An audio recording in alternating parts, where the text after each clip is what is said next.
পিনাকি ভট্টাচার্য সহ জনতার কঠিন চাপে বিএনপি ক্ষমা চেয়ে পিছু হটতে বাধ্য হয়েছে। নাকে খত দিয়ে পিছু হটতে বাধ্য হয়েছে বিএনপি। নাকানি চুবানি খেয়ে মান সম্মান সব নষ্ট করে, গোমর ফাঁস করে, কয়েক লক্ষ ভোট কমিয়ে, বিসর্জন দিয়ে তারপরে ক্ষমা চেয়ে পিছু হটেছে। সম্মান দেওয়ার মালিক উপরওয়ালা। হাদিকে আল্লাহ যে সম্মানটা দিল, কেউ কল্পনা করতে পারছি? আমরা কল্পনা করতে পারি নাই।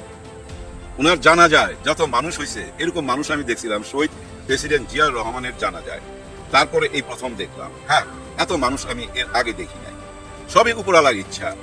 ইনকিলাব মঞ্চের মুখপাত্র এবং জুলাই অভ্যুত্থানের সম্মুখ সারির যোদ্ধা শরীফ ওসমান হাদি হত্যার ঘটনায় অবশেষে বেরিয়ে এলো এক চাঞ্চল্যকর তথ্য। বাংলাদেশ 5 আগস্টের অতীতে ফিরে যাবে না। বাংলাদেশে আওয়ামী লীগ ফিরে আসতে পারবে না। বাংলাদেশে দিল্লির দাসত্ব কায়েম হবে না। বাংলাদেশে কত সাংবাদিক সুশীলরা এদেশের আজাদীর লড়াইকে দিল্লির কাছে পেতে দিতে পারবে না। এবং 5 আগস্টের পর তার বক্তব্য ও কর্মকাণ্ডে ক্ষুব্ধ হয়ে আওয়ামী লীগ তার হিটলিস্টের প্রথম টার্গেট করেছিল হাদিকে। এরই ধারাবাহিকতায় এবার নাম পরিচয় সামনে এসেছে এ হত্যাকাণ্ডের মূল মাস্টারমাইন্ড ঢাকার কেরানীগঞ্জ উপজেলার সাবেক চেয়ারম্যান শাহিন আহমেদ ওরফে শাহিন চেয়ারম্যানের। বাংলাদেশের বর্তমান পরিস্থিতি ভারতের কাছে সবচেয়ে বড় চ্যালেঞ্জ হয়ে দাঁড়িয়েছে, যা স্বীকার করল ভারতের পররাষ্ট্র বিষয়ক সংসদীয় কমিটি।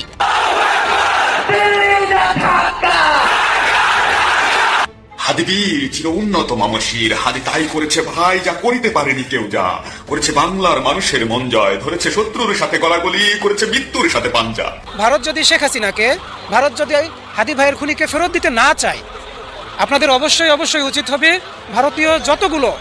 ভারতীয় আধিপত্যের যতগুলো সেন্টার আছে, শুধু আমি ভিসা সেন্টার, কনসুলেট এগুলো বলতেছি না, সবগুলোকে অবশ্যই বন্ধ করতে হবে। হাদির গুলিবিদ্ধ হওয়ার থেকে শুরু করে উন্নত চিকিৎসা, এমনকি মৃত্যু, সবকিছু নিয়েই কেমন যেন একটা ধোঁয়াশা দেশের আকাশে। শরীফ ওসমান হাদির সর্বশেষ দৃশ্যপটে নজিরবিহীন ঘটনা, বিরল ঘটনা। দেখেন, হাদি কিন্তু কোনো দলের ছিল না, স্বতন্ত্র দলে ছিল। আর ইনকিলাব মঞ্চটা কিন্তু কোনো রাজনৈতিক দল না, কিন্তু এটা উনি আগেই জানাইছে। স্বতন্ত্র প্রার্থী, একজন স্বতন্ত্র প্রার্থীকে কেন টার্গেট করা হলো?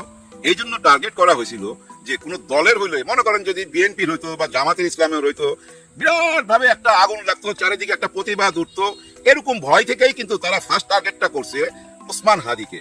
ওসমান হাদিকে মাইরা দিলে ও স্বতন্ত্র পার্টি, ওর জন্য কেউ বেশি কান্নাকাটি করবে না, চিল্লাচিল্লি করবে না, যে যেমন ভাবে নিজের কাজ চালায় যাবে, কিন্তু একটা ভয় ঢুকাই দিতে চাইছিল। যে হাদিকে মাইরা তারা ভয় ঢুকাই দিল যে অন্যরা যেন নির্বাচনে না যায়। যে ভয়ে দেখেন নারায়ণগঞ্জ থেকে একজন নির্বাচন থেকে সইরে আসছে, এই ভয় থেকেই কিন্তু সইরে আসছে যতদূর আমার মনে হয়। এই ভয়টাই তারা ঢুকাইতে চাইছিল যে হাদিকে মাইরা দেবো, বাস শেষ, কোনো কাহিনী নাই। কিন্তু কি দাঁড়াইলো? এমন একটা ঘটনা দাঁড়াইলো, উপরওয়ালা এমন একটা ব্যবস্থা করে দিল, উপরওয়ালা মানুষের ভিতরে রহম ভালোবাসায় না দিল। আজকে হাদির জন্য লক্ষ লক্ষ মানুষ সারা দেশ থেকে ছুটে আসছে। হাদির জানা যায়, এটা ভাবা যায়। এখন তারা ভাববে, হায় হায়, একটা স্বতন্ত্র প্রার্থীর জন্য এরকম কোন দলের নেতাকে মারলে তাহলে কি দাঁড়াবে? এই ভয়টা কিন্তু এখন ঢুকা যাবে। এটা ভাই একটা মনস্তাত্ত্বিক ব্যাপার। কারণ কি জানেন? দেখেন, হাদির মৃত্যুর সঙ্গে সঙ্গে ডক্টর ইউনূস স্যার শনিবার শোক দিবস পালন করলো, এবং সারা বাংলাদেশে না ভাই, সারা পৃথিবীর যেখানে যেখানে বাংলাদেশের এম্বাসি আছে সেখানেও কিন্তু অর্ধনিম্ন থাকবে এই জাতীয় পতাকা। এমন একটা সম্মান দিল। তার মানে কি জানেন? বুঝাই দিল যে তুই মারতে পারবি না, তুই শেষ করতে পারবি না, তুই যাকে শেষ করতে চাবি তাকে আমরা সম্মান দিয়ে এমন একটা জায়গা নিয়ে যাব তুই কল্পনাও করতে পারবি না। আজকে দেখেন হাদির সম্মান এমন একটা জায়গা যে দিল্লিতে পালায় আছে, তার কি এখন বোঝা উচিত না? যাই হায়, 1.5 বছর রাজনীতি কইরা কোথায় চলে গেল, আর আমি সারা জীবন এই রাজনীতি করছি, আমারে তারা দেশ থেকে তাড়াইছে। আজকে হাদিকে নিয়ে তারা কিভাবে কান্নাকাটি করতেছে, কিভাবে মাতাম করতেছে, যাকে আমি মারতে চাইছিলাম। হ্যাঁ ভাই, ওরাই পরিকল্পনা করছে এই হাদিকে মারার জন্য, ওরাই আবার আশ্রয় দিছে হাদির কিলারকে। যাই হোক, ওই হাদির কিলারকে দেবে কি দেবে না এটা ডক্টর ইউনূস স্যার বুঝবে। উনি কিন্তু ভাই সোজা লোক না, উনি ছেড়ে দেওয়ার লোক না। উনি যেহেতু ওয়াদা করছে, উনি পালন কইরাই ছাড়বে। অবশ্য ওনার হাতে সময় কম, সামনেই নির্বাচনের আর 1.5 মাসও বাকি নাই। আমার মনে হয় 1.5 মাস থেকে হয়তো কিছু সময় বাকি বেশি আছে। যাই হোক, নির্বাচন হবে, নির্বাচনের টাইমেই নির্বাচনে আমরা জবাব দিব আমরা কেমন বাংলাদেশ চাই। কিন্তু দেখেন, ডক্টর ইউনূস স্যার মনস্তাত্ত্বিক ভাবে যেভাবে সবাইকে জানাই দিল, বুঝাই দিল, কাদেরকে, শত্রু পক্ষকে, যে তোমরা একটা হাদিকে মারবা, হাজার হাজার হাদি পিছন থেকে দাঁড়ায়া যাবে। এই যে সম্মানটা পাইলো ভাই, এই সম্মানটার কারণে আজকে ইয়াং জেনারেশনের মনের মধ্যে কি আসবে? যে আরে ভাই, সারা জীবন বাইচা না থাকা 1.5 বছর বাঘের মতো বাঁচুক, বাঘের মতো বাঁচতে চাই, এবং জীবন দিলে বাংলাদেশের জন্য জীবন দেবো। আর এই জীবন দিলে ভাই কি সম্মানটা পাওয়া যায় সেটা তো আজকে আমরা চোখের সামনেই দেখলাম। এই জন্যই ভাই আগামী ইয়াং জেনারেশন আবার দাঁড়ায় যাবে। ডক্টর ইউনূস স্যার ওই ব্যবস্থাটাই করছে, ওই সম্মান দিয়ে ওই ব্যবস্থাটাই করছে।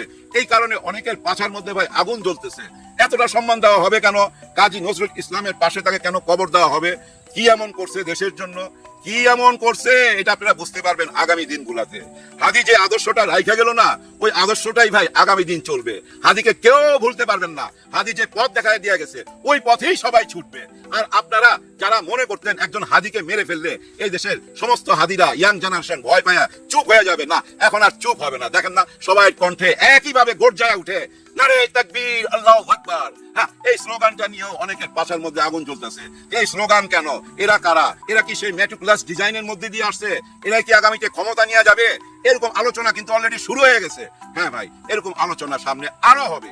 ওরাও বুঝতে পারবে ডক্টর মোহাম্মদ ইউনূস স্যার এই দেশের জনগণকে কিভাবে জাগায় তুলছে। ডক্টর মোহাম্মদ ইউনূস স্যার একটা কাজ করছে ভাই, অনেক সমালোচনা আছে, অনেক কিছু পারে নাই। কেন পারে নাই, কেন করতে পারে নাই, এটা আপনারা ভালো জানেন। কেউ তো ভাই সহযোগিতা করে নাই, কিন্তু তারপরও ভাই উনি এই দেশকে যে ভালোবাসে এবং এই দেশের ভালোবাসা ইয়াং জেনারেশনের মনের মধ্যে একেবারে ভাই গাইথা দিয়া গেল। বাংলাদেশের এই ইয়াং জেনারেশন এখন ভাই বাংলাদেশকেই ভালোবাসে, জীবন দিয়া হলেও ভালোবাসে, এবং এই বাংলাদেশের জন্য জীবন দিতে দ্বিধাবোধ করবে না তো এখন। কারণ তারা বুঝতে পারছে দেশের জন্য মরলে ইজ্জত পাওয়া যায়, আল্লাহ সেই ইজ্জতটা দেয়। এই কথাটা এখন সবাই বুঝা ফেলছে ভাই। দেখেন ভাই ব্রাদার, আমরা অনেক বিপদের মধ্যে দিয়ে যাচ্ছি, অনেক রকম ষড়যন্ত্র হচ্ছে। ডক্টর ইউনূস স্যারকে কেউ সহযোগিতা করে নাই। যাই হোক, আর 2 মাস 2.5 মাস আছে, না 2 মাস কোথায়, আমার মনে হয় আর 2.5 মাস আছে নির্বাচনের। এই নির্বাচনের মধ্যে দিয়েই ভাই একটা নতুন বাংলাদেশ আসবে। হ্যাঁ ভাই, নতুন বাংলাদেশ আসবে। আজকাল যা কিছু দেখতে পাচ্ছেন, এই ক্ষোভগুলা কেন জানেন? এর পিছনে কারণ আছে। এই যে 32 নম্বর যায় বারবার ভাঙে, আমি বুঝি না এই 32 নম্বর রাইখা দেওয়া দরকার কি? এটা তো ভাঙ্গে আবার নতুন করে গড়তে হবে। এটা যদি ভাঙ্গা দিয়া আসতো, মানে সরকার যদি ভাঙ্গা দিত, তাহলে ভাই কোনো ইস্যু পাইলে ওইখানে দৌড়াইতো না। এখন যেটুকু রয়ে গেছে না, দেখবেন আবার আগামীতে কোনো একটা ইস্যু নিয়ে ওইখানে যাবে। যাতে ওইটা যদি সমান করে দিত, মাটিতে সমান করে দিত, তাহলে আর যাওয়ার কোনো রাস্তা থাকতো না। এই জন্য এই কথাটা বললাম। হ্যাঁ, ওইটা একটা ইস্যু রাইখা দিছে, আবার দেখবেন ভবিষ্যতে ওইদিকে ছুটবে। দেখেন ভাই ব্রাদার, এই যে আগুন দিল, পোড়াইলো, এবং এই যে হাদির মৃত্যুকে নিয়ে যেসব ঘটনা ঘটলো, এগুলা কেন ঘটলো এর একটু ব্যাখ্যা আমি দিতে চেষ্টা করি আপনাদেরকে, আপনি একটু বোঝার চেষ্টা করেন। এই যে শেখ হাসিনা যা কিছু করতেছে গত 1.5 বছর, এবং তার সাঙ্গপাঙ্গরা যা কিছু করতেছে, লাস্ট কাজ হলো তাদের হাদির বুকে, মানে মাথার মধ্যে গুলি করা। এই সমস্ত অপকর্মের তো আমরা জবাব দিতে পারতেছিলাম না। ভারতের কাছে বারবার তাদের কাছে বিচার দিতেছিলাম, কোনো ফলাফল পাচ্ছি না, তো কোনো কিছুই পাচ্ছি না। তার মানে কি, এমন কিছু ঘটাইতে হবে যে তুই একটা গুলি করবি, একজনকে মারবি, সমস্ত কিছু তোর তছনছ করে দেবো। দেখেন আজকে তাই হয়েছে, একজন হাদিকে মারাইছে ওরা, কিন্তু ওরা তো ভাই আরাম আয়েশে জীবন যাপন করতেছে। এখানে যে আওয়ামী লীগের কর্মীরা আছে, তারা বিপদে পড়ছে। আজকে তাদের ঘরে হামলা হচ্ছে, চারিদিকে হামলা হওয়ার পিছনে কারণই একটা, এই হামলা কইরা বুঝাই দিতেছে যে তোরা একটা মারবি, এরকম হামলা আমরাও করতে থাকুম। তোরা একটা হামলা করবি, আমরা 1000টা হামলা করুম। তার মানে কি জানেন, এটাই একমাত্র উপায়, এছাড়া আর কোনো উপায় নাই। সুশীল হয়ে লাভ নাই তো, আপনি সুশীল হয়ে বসে থাকবেন, আপনি মাইরা দিয়া চলে যাবে তো। ইদানিং দেখতেছি অনেক সুশীলগিরি করতেছে, অনেক রকম কথা বলতেছে, ওরা এটার জন্য কান্নাকাটি করতেছে। তারা ভুলে গেছে তাদেরকে কিভাবে কলঙ্ক দিত, হেডলাইন করতো। হ্যাঁ ভাই, এই বড় দলের হেডলাইন গুলা দেখেন, ওই আমলে ওই পত্রিকার হেডলাইন গুলো আইনা দেখেন, এই বড় দলকে ডুবাইছে, এই পত্রিকা গুলাই ডুবাইছে। ভাই আমি এইটাই বলতে চাইতেছি যে তোমরা বোঝার চেষ্টা করো, সুশীল সাজার দরকার নাই। ওই যে হাদি গালি দিত কেন ভাই? গালি দিত এই জন্য যে সুশীলগিরি কইরা বিপ্লব হয় না ভাই। আমি কি ওইভাবে বিপ্লব করতে পারো? এই সরেন, আমরা সামনে যেতে চাই, পুলিশ ভাইরা সরে যান। এইভাবে কি পুলিশ ভাইরা সরবে না? ধাক্কা দিতে হবে, চিৎকার করতে হবে, এবং ওই গালিও দিতে হবে। গালি হচ্ছে বিপ্লবের ভাষা, বুঝেন না কেন? সুশীলগিরি মারার লাভ নাই এই দেশে সুশীল দেখলে মানুষ চিনা ফেলাইছে, বুঝা ফেলাইছে। দেখেন আপনারা তো অনেকেই যুগের পর যুগ সারা জীবনই রাজনীতিতে দিয়া দিলেন, কিন্তু দেখেন হাদি শুধু 1.5 বছর দিচ্ছে তার জীবনে। 1.5 বছর আগেও তো আমরা তাকে তেমন ভাবে চিনতাম না। 1.5 বছরে তার আদর্শ মানুষের বুকের মধ্যে টাচ করছে, মানুষ বুঝা ফেলছে এই ছেলেটা কি চায়, কেমন ছেলে। দেখেন ও একটা রাস্তা দেখাচ্ছিল যে রাজনীতি করার জন্য, নির্বাচন করার জন্য কোটি কোটি টাকার দরকার নাই। কয়েকটা হ্যান্ডবিল নিয়ে দেখেন রাস্তায় ঘুরতো, রাতে 2টা পর্যন্ত কাজ করে যায়, ঘুমাইতো। আবার ভোরে ফজরের নামাজের সময় সবাই সঙ্গে নামাজ পড়া মসজিদের সামনে দাঁড়ায় যেত যে আমাকে একটা ভোট দেন, এবং এমন কথাও বলতো যে আমি একটা টাকাও এই দেশের নষ্ট করব না, একটা টাকাও আমি নিজের জন্য খরচ করব না, এবং কোনোদিন আমি এই সংসদে দাঁড়ায় মিথ্যা কথা বলবো না। এই দেশের কারা চাঁদাবাজি করে, কে চাঁদাবাজ, তাদেরকে আমি চিনি জানি, কিন্তু আমি এখানে চিৎকার করে বলা লাভ নাই, আমি ওই সংসদে যা চিৎকার করে বলতে চাই তাদের নাম, এরকম কথা বলতো। এই যে একটা রাজনীতির নতুন রাস্তা দেখাই দিয়ে গেল, এই নতুন রাস্তাটার কথা আজকে ডক্টর ইউনূস স্যারও বলছে, ওই জানা যাতে উনি বক্তব্য যে দিছে ওখানে তো বলছে যে হাদির কাছ থেকে আমরা অনেক কিছু শিখলাম, হাদির কাছ থেকে অনেক কিছু নিলাম যা এই দেশের কাজে লাগবে। এরকম কথাই বলছে যে হাদিকে আমরা কোনোদিনই ভুলবো না, হাদিকে আমরা আজকে বিদায় দিতে আসি নাই, আমরা হাদির পাশে দাঁড়াইতে আসছি। হ্যাঁ ভাই, হাদির পাশে আমরা সারা জীবনও থাকবো, সারা জীবন থাকবো হাদির পাশে। আপনারা যত বুড়া বুড়া রাজনীতিবিদরা সারা জীবন দিয়ে দিচ্ছেন, তারা কি আপনাদের আদর্শগুলা মানুষের মনের মধ্যে গাঁথাইতে পারছেন? মানুষ আপনাদের আদর্শ কথা জানে না, কারণ আপনারা সেইভাবে আপনারা বুঝাইতে তো পারেন না। আপনারা সুশীল শাস্তে চান, আমরা সুশীল চাই না, আমরা বিপ্লবী চাই। কারণ এই দেশটা ভাই সুশীলদের হাতে যদি ছাইরা দেন তাহলে আবার গোলামি করতে হবে। সুশীলরা ভাই আমাদেরকে গোলাম বানায়, কৃতদাস বানায়, আর বিপ্লবীরা আমাদেরকে নতুন বাংলাদেশ দেখায়, নতুন স্বপ্ন দেখায়। ভাই ব্রাদার, সামনে নির্বাচন ঠিক টাইমই হবে, কেউ ভুল করবেন না। যার যার পছন্দের প্রার্থীকে ভোট দিবেন। ভোট দেওয়ার আগে শুধু একটা জিনিস ভাববেন, এই দেশটাকে নতুন করতে হইলে, এই দেশটাকে সঠিক পথে নিতে হইলে, এই দেশটাকে ভারত মুক্ত করতে হইলে তাকে ভোট দিতে হবে। আর ওই যে একটা সংবিধান আছে না আমাদের ৭২-এর সংবিধান, যে সংবিধানের মধ্যে সমস্ত পাওয়ার দেওয়া আছে একজন প্রধানমন্ত্রীকে। ভাই, পুলিশ বলেন, র্যাব বলেন, আর্মি বলেন, দেশের সব কিছু পাওয়ার ওই প্রধানমন্ত্রীর হাতে। ওইটা ভাঙ্গা চুরা চুরমার করে দিতে হবে ওই হ্যাঁ ভোটের মাধ্যমে। হ্যাঁ, এই যে হ্যাঁ ভোটের মধ্যেই লুকায় আছে ভাই নতুন সংবিধান। আর ওই সংবিধানে কোন স্বৈরাচার আবার যদি ফেরত আসতে চায়, তার হাত পা ভাঙ্গা দেওয়ার সুযোগ রয়ে গেছে। আর ওই হ্যাঁ ভোটের মাধ্যমেই ভাই একটা নতুন সংবিধান পাবেন। আগের সংবিধানের মধ্যে যে সুযোগটা রয়ে গেছে স্বৈরাচার হওয়ার, নতুন সংবিধানে সে সুযোগ নাই। আপনি ইচ্ছা করলেও ভাই একজন জালিম হইতে পারবেন না, কারণ সে পাওয়ারটাই নাই। প্রধানমন্ত্রীর পাওয়ার অনেক কিছু ভাই কেড়ে নিয়ে ওই পাওয়ারটা দেওয়া হয়েছে প্রেসিডেন্টকে, এবং প্রধানমন্ত্রী যে সে দলেরও নেতা হইতে পারবে না। প্রবলেমটা কি জানেন ভাই? আমি একজন দলের নেতা, মনে করেন আমি প্রধানমন্ত্রী হইলাম, আমি তো আমার দল নিয়েই ভাববো, অন্য কাউকে ভাববো। যারা আমাকে ভোট দেয় নাই তাদের কথা তো আমি মাথায় নিব না। যেটা আওয়ামী লীগ করতো, আওয়ামী লীগের সবাই ভালো থাকতো, অন্যরা বিপদে থাকতো, ঘরে ঘুমাইতে পারতো না, ঘরের বাইরে যা ঘুমাইতে হইতো, ধান কাটে ঘুমাইতে হইতো। কত মানুষ যে তারা মারছে তাদের ক্ষমতা ধরে রাখার জন্য। ওরকম বাংলাদেশ চান? নিশ্চয়ই না। যার জন্য ওই সংবিধান কবর দিতে হইলে হ্যাঁ ভোট লাগবে। সবার জন্য সবাই দোয়া করবেন। আল্লাহ হাফেজ। কিন্তু ঘটনা এর মধ্যে যা ঘটে গেছে, বিএনপি আমি বলেছি বিরাট ফাঁদে পড়েছে। আপনারা জানেন, বিষয় হচ্ছে বিএনপির স্থায়ী কমিটি বলতে কিছু নাই, ওটা একটা শো। বিএনপির স্থায়ী কমিটি ডিজিএফআই এবং ভারত থেকে ডিজিএফআই কে যা বলে, ডিজিএফআই বিএনপি কে যা বলে, ওইটি স্থায়ী কমিটি, ওইটি স্থায়ী কমিটির প্রেস রিলিজ, ওইটি সিদ্ধান্ত। এটা যখন ফাঁস হয়েছে, কিভাবে ফাঁস হয়েছে আপনারা জানেন, যারা জানেন না তাদের অবগতির জন্য জানাচ্ছি। গত রাতে বিএনপির স্থায়ী কমিটি একটা মিটিং করেছে, মিটিং করার পর তার কি কি সিদ্ধান্ত নিয়েছে সেটা প্রেস রিলিজ দিয়ে জানিয়েছে। সে প্রেস রিলিজে ছাত্রলীগের সাবেক সেক্রেটারি এস এম জাকিরের একটা পোস্ট কপি করে দিয়ে দিয়েছে। জাকির যে সব জায়গায় বানানে ভুল লিখেছে, ওই সব জায়গায় ভুল লিখেছে। এটা দুইটা হাত ধরে। প্রথমে এস এম জাকির একটা কপি করেছে জুলকারনাইন সাহের একটা আবার করেছে বিএনপি। কিন্তু সবকিছুর ঘোড়াঘাট ভারত থেকে ডিজিএফআই। মানে বিষয়টা কি? প্রথমে ভারত থেকে, আর ভারত মানে আওয়ামী লীগ, এস এম জাকির ভারতে আছে, ভারত থেকে ডিজিএফআই থেকে জুলকারনাইন সাহেব, সেখান থেকে বিএনপি। এই কপি অথবা বিএনপির স্থায়ী কমিটি যে আসলে ভারত র এবং ডিজিএফআই সাউথ ব্লক, এটা ফাঁস হয়ে যাওয়ার পর ওই বাহান ভুল ডুল এগুলো নিয়ে যখন লেজে গোবরের অবস্থা, পিনাকি ভট্টাচার্য সর্বপ্রথম এটা সামনে এসেছেন। এই যে আমি পিনাকির নাম বলছি, একটা কথা বলে নিই, অনেকে সুশীল শাস্তি এসেছেন, পিনাকি ইলিয়াসকে বয়কট, পিনাকি এটা করতে সেই উস্কানি দিচ্ছে না। পিনাকি সঠিক লাইনে আছে, ইলিয়াসও সঠিক লাইনে আছে। পিনাকি ইলিয়াস কি ভুল করেছে? কোনো ভুল করে নাই, কোনো অযৌক্তিক উস্কানি দেয়নি। প্রথম আলো ডেইলি স্টারের হামলার বিরুদ্ধে বলেছে পিনাকি এবং ইলিয়াস। তবে প্রথম আলো এবং ডেইলি স্টারের বিরোধিতাও তারা বহাল রেখেছে, কিন্তু হামলা আগুন দেওয়ার পক্ষে তারা ছিল না, নিবৃত থাকতে জনগণকে শান্ত করেছে। ধানমন্ডি ৩২ ভাঙার পক্ষে ছিল, এটা এদেশের সবাই। পিনাকিরা এবং ইলিয়াসরা না থাকলে এতদিনে বিপ্লব জয় বাংলা হয়ে যেত। এই বিপ্লব যতটুকু ধরে রেখেছে এই পিনাকি ইলিয়াসদের তৎপরতার কারণে এখনো কন্টেইন আছে। অতএব সুশীলগিরি দেখাতে আসবেন না। পিনাকি ভট্টাচার্য সোচ্চার ছিল বিএনপির এই বা পিনাকির পোস্টের মাধ্যমেই এই বিএনপির নাটক ফাঁস হয়েছে যে আসলে বিএনপি কিভাবে কি করেছে, কোথা থেকে কি করেছে, বিএনপির স্থায়ী কমিটি আসলে র ডিজিএফআই। এরপরে এখন বিএনপি কি করবে? এখন ক্ষমা চেয়ে পিছু হতে হবে, নইলে তো মান সম্মান থাকে না, ভোট যা আছে তাও গেছে, জামানত রক্ষা হবে না। এখন কি করেছে দেখেন, একটু স্মরণ করিয়ে দিই। বিএনপি এই ডিজিএফআই যে পোস্ট বা রয়ের যে পোস্ট কপি করেছিল বিএনপির স্থায়ী কমিটি, সেখানে তারা নিউজ এইজ মানে নিউ এজ কে ভুলে নিউজ এজ লিখেছে, ওই ভুল বানান দিয়ে দেয়। ইন্দিরা গান্ধী কালচারাল সেন্টার, এটাকে ভুলে তারা কালচারাল না লিখে কালচালাল এরকম ভুল লিখেছে, ওইটাও কপি করে দিয়েছে। আবার আওয়ামী লীগ নেতাদের, আওয়ামী লীগ যেমন সাবেক মন্ত্রী প্রয়াত এভাবে সম্মান করে আওয়ামী লীগ নেতাদের নাম লিখে ওইভাবে লেখা হয়েছে। শুধু কি এইটা ডিজিএফআই ছাত্রলীগ তো গুজববাজ, বিএনপি গুজববাজ, ওরা যে গুজব ছড়িয়েছে ওই গুজব স্থায়ী কমিটি কপি করে দিয়েছে। তা বিএনপির স্থায়ী কমিটি গুজববাজ, রিউবার স্ক্যানার এটা ধরে ফেলেছে। মজা এটা দেখাই।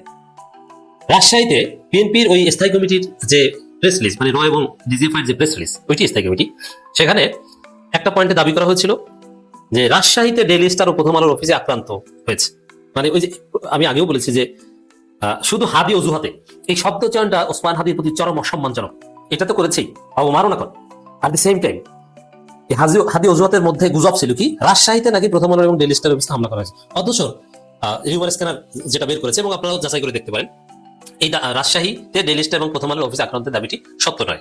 হিউম্যান স্ক্যানারের অনুসন্ধানে দেখা গেছে গতকাল সকাল 9:46 যুবলীগের প্রচার সম্পাদক জয়দেব নন্দীর আইডি থেকে এই দাবিগুলোর সবার আগে পোস্ট করা। এরপর দুপুর 1:10 সাবেক ছাত্রলীগ সাধারণ সম্পাদক জাকির হোসেন একই দাবি সম্মিলিত লেখাটি পোস্ট করেন। পরবর্তী 1:47 সাংবাদিক জুলকারনাইন সাহেব বহু এই লেখাটি পোস্ট করেন। এরপরে হচ্ছে ওই ডিজিএফআই মারফতে বিএনপি। এখন ঘটনা যেটা ঘটেছে, ওই বিএনপি ওই গুজব প্রচার করে দিয়েছে যে রাজশাহীতে এটা করা হয়েছে, অথচ বাস্তবতা হচ্ছে রাজশাহীতে এরকম কোনো ঘটনা ঘটেনি। তাহলে বিএনপির স্থায়ী কমিটি শুধু কি ডিজিএফআই এর রয়ের কথায় চলে এটা না, তারা গুজব প্রচার করে। ডিজিএফআই এরা একটু যাচাই বাছাই করে দিবে, তাও খুব দ্রুত করতে হচ্ছে, তো এই জন্য যাচাই বাছাই করারও সুযোগ পাচ্ছে না। তো দর্শক, এই হচ্ছে ঘটনা। পরবর্তীতে নাকানি চুবানি খেয়ে বিএনপি যে কাজটা করেছে, ক্ষমা চাইতে বাধ্য হয়েছে। এখানে বিএনপি মহাসচিব মির্জা ফখরুল ইসলাম আলমগীর পূর্বের ব্রিফিং এ অসাবধানতাবশত একটি সংযুক্তি অন্তর্ভুক্ত হয়েছিল, তো এই সংযুক্তিটা বাদ দিয়ে তারপর প্রেস রিলিজ দিয়েছে। অসাবধানতাবশত না অসাবধানতাবশত গোমর ফাঁস হয়ে গেছে। ভাবছিলেন যে মানুষ বুঝবে না, পিনাকিরা না থাকলে তো হয়তো বা কারো চোখেই বাঁধতো না, আর আপনি পিনাকিকে গালি দেন, পিনাকি না ধরলে এটা কারো চোখে বাঁধতো কিনা সন্দেহ, হোয়াট এভার। এখন অসাবধানতাবশত মানে এটি হচ্ছে ক্ষমা চাওয়া, ক্ষমা চায় পিছু উঠেছে। বিএনপি কি শুধু এখানে সীমাবদ্ধ না, আরো কি ঘটেছে দেখেন। হাদি ওই প্রেস রিলিজে, এমনকি সংসদীয় প্রেস রিলিজেও যেটা আছে, হাদির মৃত্যু ঘিরে নৈরাজ্য নির্বাচন অনিশ্চিত করা ষড়যন্ত্র। এর মানে এখানে কার্যত বিএনপি হাদিকে দায় দিচ্ছে, হাদি তুই কেন মরলি, কেন বিএনপি বিপদে পড়লো, পদে পদে বিএনপি কেন ধরা পড়ছে, হাদি কেন সারা জীবন পঙ্গু অথবা কানে শুনতো না, ব্রেনে কাজ করতো না, এইভাবে কোন রকম থাকতি, অথবা নির্বাচনের পরে মরতি, এতদিন আহত অবস্থায় থাকতি আইসিইউতে। দর্শক, এই যে কথা হাদির মৃত্যুর ঘিরে নৈরাজ্য অনিশ্চিত, মানে হাদির মৃত্যু নিয়ে কথা নাই, কিন্তু হাদির মৃত্যুর পর যে প্রথম আলো ডেইলি স্টার কার্যালয়ে আগুন, ওইটাই বিএনপির বুক জ্বলে যাচ্ছে, একদম জ্বলে পুড়ে মরছে কষ্টে। এই হচ্ছে বিএনপির চরিত্র। আর আগেও তো বলেছিলাম যে হাদি অজুহাতে তারপরে গুজবগুলো প্রচার করা ডিজিএফআই থেকে, হাদি অজুহাতে এই শব্দটা চরম অবমাননা করে। বিএনপি পদে পদে ওসমান হাদির বিরুদ্ধে মৃত্যুর পর তার সাথে নোংরামি করছে। হাদির মৃত্যুকে ঘিরে নৈরাজ্য নির্বাচন নিশ্চিত করার ষড়যন্ত্র, এটার মাধ্যমে ওসমান হাদির অনুসারীদের দায়ী করার চেষ্টা করা হচ্ছে, কিন্তু না, ওসমান হাদির অনুসারীদের বিজয়, বিএনপির পরাজয়, বিএনপি পদে পদে ধরা খাচ্ছে। ইনকিলাব মঞ্চের আহ্বায়ক শরীফ ওসমান হাদির মৃত্যুকে কেন্দ্র করে দেশ জুড়ে সহিংসতা, ভাঙচুর, অগ্নিসংযোগের ঘটনায় গভীর উদ্বেগ প্রকাশ করেছে বিএনপি। মানে তাদের সমস্ত উদ্বেগ, চিন্তা ভাবনা, বক্তব্য হচ্ছে ওই প্রথম আলো ডেইলি স্টারের এবং ইন্দিরা গান্ধী কালচারাল সেন্টার উদিচি, সেখানে ইট কেন পড়লো, কাগজ কেন পড়লো, সেখানে টেবিলের কেন দাগ লাগলো, এটা নিয়েই তাদের যত ক্ষোভ। এখানে পরিকল্পিতভাবে দেশকে নৈরাজ্যের পথে ছেড়ে দিতে চায়। এটা জাতীয় সংসদ নির্বাচন গণতান্ত্রিক উত্তরণ প্রক্রিয়া অনিশ্চিত করা গভীর ষড়যন্ত্র। এই অবশক্তিকে ঐক্যবদ্ধভাবে রুখে দিতে হবে, ষড়যন্ত্র প্রতিহত করতে নৈরাজ্য বিরোধী সব, মানে এখানে ওসমান হাদির সাথে এগুলো সম্পর্ক নেই। ওসমান হাদির শাহাদাতে শহীদ হওয়াতে উজ্জীবিত হয়ে ভারতের আধিপত্যবাদের বিরুদ্ধে এরকম একটা শব্দ নাই। দি great question is Y BNP ভারতের বিরুদ্ধে একটা শব্দ করে না? সমস্যাটা কি? ভারতের বিরুদ্ধে বলতে ভয়টা কিসের? এর মানে বিএনপি ভারতের দালাল, ভারত হচ্ছে বিএনপির শেষ আশ্রয়স্থল। বিএনপি মনে করছে ভারত তাদেরকে ক্ষমতা এনে দিবে, কিন্তু ওসমান হাদির মৃত্যু বাংলাদেশে ভারতের সক্ষমতা আরো দুর্বল করে দিয়েছে এবং এটা শূন্যের কোঠায় নামিয়ে আনবে, যার ফলে বিএনপি হতাশ, যার ফলে ভারত হতাশ, যার ফলে আজকে এই অবস্থা। বাংলাদেশে অনেক রকম বিশ্লেষণ এসছে, বিএনপি, জামাত, এনসিপি, আদার্স যে পার্টিগুলো রয়েছে, এদের অনেকের সাথে আজকে আমি একাধিকবার কথা বলেছিলাম। আজকের জানাজাকে কে কিভাবে দেখছেন, সাধারণ জনগণ কি ভাবছেন, একজন মামুলি হাদির জন্য পুরো বাংলাদেশ আজ এক হয়ে গেছে কি করে? আজকের জানাজা বাংলাদেশের রাজনীতিতে কিসের ইঙ্গিত বহন করছে, আগামী দিনগুলোতে কি ঘটতে পারে, বাংলাদেশে কি ঘটতে যাচ্ছে, অনেক রকম বার্তা আসতে শুরু করেছে। আপনারা যারা হাদির ফুটেজগুলো দেখেছেন টেলিভিশনের স্ক্রিনে, মেলান নিজের চিন্তার সাথে, বিবেকের সাথে, চোখের সাথে মেলান সমসাময়িক বাংলাদেশে বা গত কয়েক যুগের বাংলাদেশে বা গত 54 বছরের বাংলাদেশে এমন দৃশ্য আর কবে দেখেছেন? একজন মানুষের মৃত্যুতে পুরো দেশ এক হয়ে গেছে। আমার জানা মতো শহীদ প্রেসিডেন্ট জিয়াউর রহমানের পর এটি ছিল সবচেয়ে বড় জানাজার নামাজ। শহীদ প্রেসিডেন্ট ছিলেন বাংলাদেশের একজন সফল রাষ্ট্রনায়ক এবং সাবেক সেনাপ্রধান, কিন্তু একজন ওসমান হাদি ছিল মামুলি একজন রাজনীতিক। তিনি ছিলেন জুলাইয়ের সংগঠক, রাজপথের একজন তুখুর ফাইটার। তারপর তিনি স্বতন্ত্র হয়ে রাজনীতিতে প্রবেশ করেছেন এবং নির্বাচনে নিজের নামটি লিখিয়েছিলেন। তার স্বপ্ন ছিল তিনি বাংলাদেশের সংসদে একজন আইন প্রণেতা হয়ে আসবেন, রাষ্ট্রের জন্য কিছু করবেন, দেশের জন্য এবং দেশের মানুষের জন্য। কিন্তু ঘাতকের বুলেট তাকে সংসদের ভেতরে পৌঁছতে না দিলেও সংসদের দক্ষিণ প্লাজায় তিনি কোটি মানুষকে নিয়ে উপস্থিত হয়েছেন, জানান দিয়েছেন নিজের জাত, নিজের প্রয়োজনীয়তা, নিজের যোগ্যতা, এবং একজন হাদি প্রমাণ করেছেন দেশ প্রেমিকদের কখনো মৃত্যু নেই, তারা ইতিহাসের পাতায় স্বর্ণাক্ষরে লেখা থাকে। আমার বিষয়টি একটু মনোযোগ দিয়ে শুনবেন। আমি যতটুকু সংক্ষিপ্ত সময় আজকে আলোচনাটা করবো, খুব লম্বা করবো না আলোচনা, কিন্তু কিছু বিষয় আমাদেরকে মাথায় নিতে হবে বা আমি আপনাদেরকে একটু টাচ করে যেতে চাই আলোচনাটার জন্য। একটু মনোযোগ দিয়ে শুনতে হবে আপনাদের। দর্শক, ওসমান হাদির এই জানাজার দৃশ্যটি কয়েকটা বিষয়কে ইঙ্গিত করছে। নাম্বার 1, বাংলাদেশের যদি আমরা স্বপ্নদ্রষ্টা বলি বা স্বাধীনতার সবচেয়ে সাহসী নেতা বলি ইতিহাসের পাতা থেকে, তাহলে শেখ মুজিবের নামটি সবার উপরে থাকে। যদিও শেখ মুজিবের ইতিহাস নিয়ে যথেষ্ট বিতর্ক আছে, ঐতিহাসিকগণ শেখ মুজিবকে স্বাধীনতার কৃতিত্ব কোথাও দিয়েছেন, কোথাও দেননি। তাকে নিয়ে অনেক আলোচনা রয়েছে, সেই দিকে যাবো না। আজকে শেখ মুজিবকে বিতর্কিত করার জন্য ভিডিও নয়, তাই আমি সেদিকে যাবো না। 15 বা 12 অথবা 17 জন মানুষ উপস্থিত হয়েছিল কন্যা শেখ হাসিনার গুন্ডা বাহিনী দ্বারা নিহত হওয়া একজন হাদির জানাজায় পুরো ঢাকা নেমে এসেছিল। যদি জায়গা দেওয়া যেত, যদি আরো বহু মানুষের ইচ্ছার বাস্তবায়ন ঘটানো যেত, বাংলাদেশের ইতিহাসে সকল রেকর্ড ভঙ্গ করতো হাদি। অনেক মানুষ পথে ছিল, রওনা দিয়েছে, পৌঁছতে পারেনি, পুরো রাজধানী ক্লপস করেছে, পুরো রাজধানী এক প্রকার থমকে গিয়েছিল হাদির জন্য। আজকে সবচেয়ে বেশি কষ্ট পেয়েছেন কে জানেন? শেখ হাসিনা। কারণ তিনি তাকে হত্যা করতে চেয়েছেন, তিনি বেঁচে রয়েছেন প্রত্যেকটি হৃদয়ে। তিনি বোঝাতে চেয়েছিলেন আমাদের দেশের শত্রুরা যারা বিএনপির বিরুদ্ধে কথা বলবে, যারা আওয়ামী লীগের বিরুদ্ধে মাঠে কাজ করবে বা মাঠে নামবে বা আওয়ামী লীগের বিরুদ্ধে কথা বলবে, তাদের অপমৃত্যু হবে। কিন্তু সেই বুলেট হাদির মাথা ভেদ করতে পারলেও মানুষের হৃদয় ভেদ করতে পারেনি। হাদি প্রতিটি মানুষের হৃদয়ে স্থান পেয়ে গেছে। যে হাদিকে রাস্তায় পড়ে থাকার কথা, সেই হাদিকে শুধু সংসদ নয়, রাষ্ট্রের সর্বোচ্চ মহল পর্যন্ত তাকে সেলুট জানাতে বাধ্য হয়েছে। পুরো দেশ তার জন্য কেঁদেছে, পুরো দেশ তাকে সাপোর্ট করেছে, তার জন্য দোয়া করেছে। আজকে নৈতিকভাবে শেখ হাসিনা বা দিল্লির পরাজয় ঘটে গেছে। আজকের পর শেখ হাসিনার রাজনীতির অপমৃত্যু ঘটেছে, হাদির অপমৃত্যু ঘটেনি। হাদি তার স্থান তৈরি করে ফেলেছে মানুষের হৃদয় এবং ইতিহাসের পাতায় কিংবদন্তির জায়গাটিতে। সো যারা তাকে বুলেট মেরে শেষ করতে চেয়েছেন, তারা তাকে পরিপূর্ণ অবয়ব দিয়েছে, পরিপূর্ণভাবে রাষ্ট্রে তাকে স্থান দিয়েছেন। তার মানে বিপ্লবীর মৃত্যু হয় না এবং দেশপ্রেমিকের মৃত্যু হয় না, এটাই স্পষ্ট হয়ে গেছে। নাম্বার 2, যারা হাদিকে নিয়ে মায়া কান্না করেছেন বা রাজনীতি করেছেন, যারা নিজেকে বড় দল দাবি করেন, আগামীতে ক্ষমতায় বসবেন ভেবেছেন, সে যেই দলই হোক, বাংলাদেশের মানুষ নতুন কিছু চাইছে, এক নতুন দিগন্তে যাত্রা করতে যাচ্ছে। আর সেটি প্রমাণ করে দিল হাদি। যেদিন হাদি গুলিবিদ্ধ হলো, যে গত শুক্রবার, সে থেকে আজকে পর্যন্ত প্রতিটি মানুষ হাদির দিকে তাকিয়েছিল।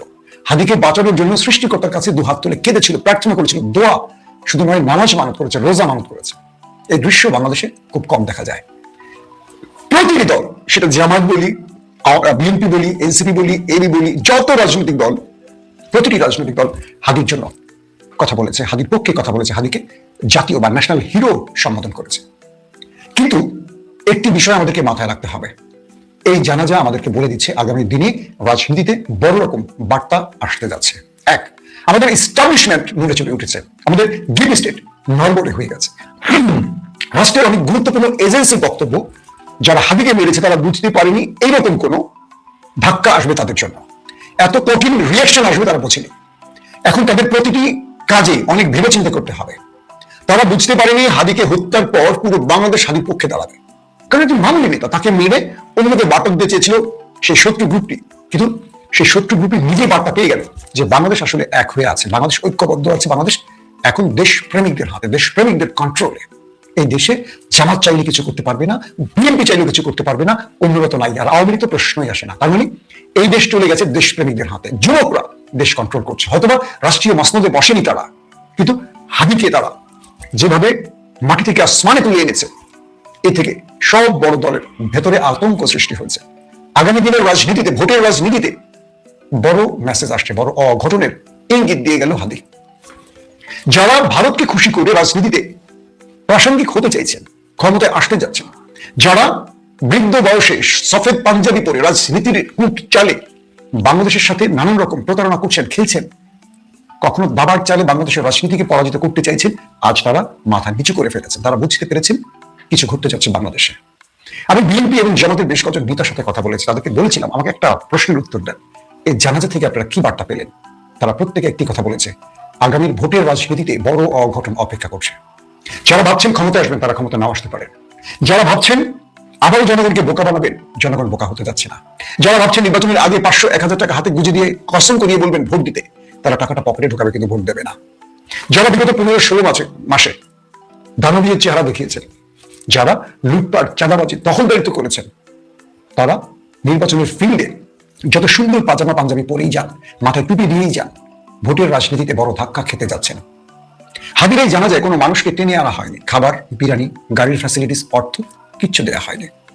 রাজধানীর প্রত্যন্ত অঞ্চল থেকে মানুষ ছুটে এসে, দেশের বিভিন্ন জেলা থেকে একজন দোকানদার পর্যন্ত কারো কাছ থেকে 2000 টাকা ঋণ করে ঢাকায় এসে জানেন যে হাদিকে একবারও দেখতে পাবেন না, কারণ হাদির দেহটি থাকবে ফ্রিজিং, অর্থাৎ ফ্রিজে নির্ভর একটি অ্যাম্বুলেন্সের ভেতরে, ফ্রিজারের ভেতরে। কিন্তু তিনি হাদির সেই গাড়িটিকে এক নজর দেখতে ছুটে এসেছেন সেই কুড়িগ্রাম থেকে। শরীফ ওসমান হাদির সর্বশেষ দৃশ্যপটে নজিরবিহীন ঘটনা, বিরল ঘটনা। বাংলাদেশে কোনো ব্যক্তির মৃত্যুকে কেন্দ্র করে, কারো শাহাদাতকে কেন্দ্র করে এত সুন্দর চোখ জুড়ানো আবেগ ঘন দৃশ্য বাংলাদেশের ইতিহাসে আর কখনো ঘটেনি। হ্যাঁ, পুরো জাতি শোকে স্তম্ভিত ছিল। এরকম দৃশ্যপট অতীতেও এসেছে, অধ্যাপক গোলাম আজমের মৃত্যুতে, শহীদ প্রেসিডেন্ট জিয়াউর রহমানের মৃত্যুতে। কিন্তু তখনকার সময়ে মিডিয়া এতটা স্ট্রং ছিল না, সারা পৃথিবীর মানুষ জানাজার সাথে কানেক্টেড থাকবে ভার্চুয়ালি, এই সুযোগ ছিল না। যারা জানাজায় অংশগ্রহণ করতে পারবে তারা পারছে, আর যারা দূর দূরান্তে তারা দেখছে, লাইভ দেখছে, কে কি বলছেন, মানুষ হেঁটে যাচ্ছে, এই আয়োজন ছিল না। অতএব বাংলাদেশে সর্বপ্রথম শরীফ ওসমান হাদির জানাজাকে কেন্দ্র করে মানুষের সবচেয়ে বেশি এনগেজমেন্ট, উপস্থিতি এবং অনলাইন অফলাইন মিলিয়ে সবচেয়ে বেশি এনগেজমেন্ট। পুরো বাংলাদেশ শোকে স্তম্ভিত, একটা সেক্রেট ফিলিংস, এবং সব মন থেকে সবাই বেদনা বিধুর। রাষ্ট্রপ্রধান, সরকার প্রধান সবাই উপস্থিত। রাষ্ট্রপ্রধান ছিলেন না, সরকার প্রধান ছিলেন। দর্শক, সব গুরুত্বপূর্ণ রাজনৈতিক দলের নেতারা উপস্থিত। শরীফ ওসমান হাদির শেষ দৃশ্যপট, জানাজা দাফন হয়েছে। কিন্তু আমাদের সেনাপ্রধান ওয়াকারুজ্জামান কোথায়? আমি দেখিনি, কেউ দেখলে কমেন্ট করে জানাবেন। সাধারণত প্রফেসর ইউনুস বা তাদের আশেপাশেই প্রটোকল অনুযায়ী থাকার কথা, কিন্তু সেনাপ্রধান ওয়াকারুজ্জামানকে দেখা যায়নি। কেন দেখা যায়নি? তিনি কোথায়? তিনি কি জানাতে এসেছিলেন? আসলে কোন জায়গায় দাঁড়িয়েছিলেন? কোন ছবিতে আপনারা দেখেছেন? অথবা ওভারঅল ওসমান হাদির বিষয়ে তার ফিলিংস, তার বক্তব্য কি? এই প্রশ্ন রেখে দিলাম। যখন নিশ্চিত হব যে ওয়াকারুজ্জামান এসেছিলেন কি এসেছিলেন না জানা যায়, তারপরে এটা নিয়ে আলোচনা করব। কিন্তু এই প্রশ্নবোধক চিহ্নটা রেখে দিলাম। শরীফ ওসমান হাদিকে আসলে আল্লাহ রাব্বুল আলামিন কবুল করেছেন। দুনিয়ায় একজন মানুষ এত সম্মান পেতে পারে, পৃথিবীতে তো অনেক রাষ্ট্রপ্রধান নিহত হয়, শহীদ হয়, স্বাভাবিকভাবে মৃত্যুবরণ করে, কিন্তু ওসমান হাদি যে বিরল সম্মাননা পেয়েছেন, মানুষের ভালোবাসা পেয়েছেন, এটা খুব কম রাষ্ট্রপ্রধান, সরকার প্রধানের ভাগ্যে জোটে, লেট অ্যালন সাধারণ মানুষ। শরীফ ওসমান হাদি আমাদের মতো একজন সাধারণ মানুষ ছিলেন, কোনো গুরুত্বপূর্ণ পদ পদবিতে ছিলেন না, তার পাস্ট তেমন কিছুই না, এবং ইসলামপন্থী।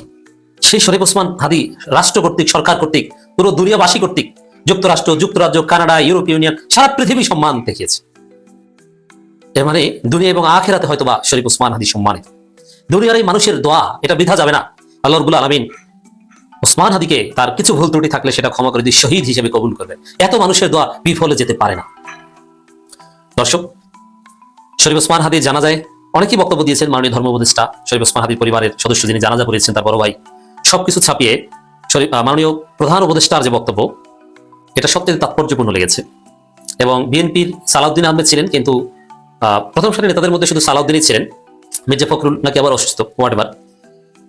জামাত শিবিরের লোকজন আবেগ নিয়ে সবাই ছিল, অন্য কোনো দলের লোকজন এত আবেগ নিয়ে সেখানে ছিল না।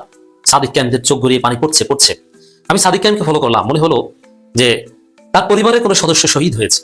সাদিক কায়েমের ঘুম নাই, খাওয়া নেই, এত কান্না কিভাবে আসে? সত্যি অভূতপূর্ব দৃশ্য। এই চোখের পানি শরীফ ওসমান হাদিকে জান্নাতে পৌঁছে দেবে, এবং শুধু জান্নাতে যাবে তা না, আল্লাহ রাব্বুল আলামিন তাকে শহীদদের তালিকাভুক্ত করবেন বলে আমরা বিশ্বাস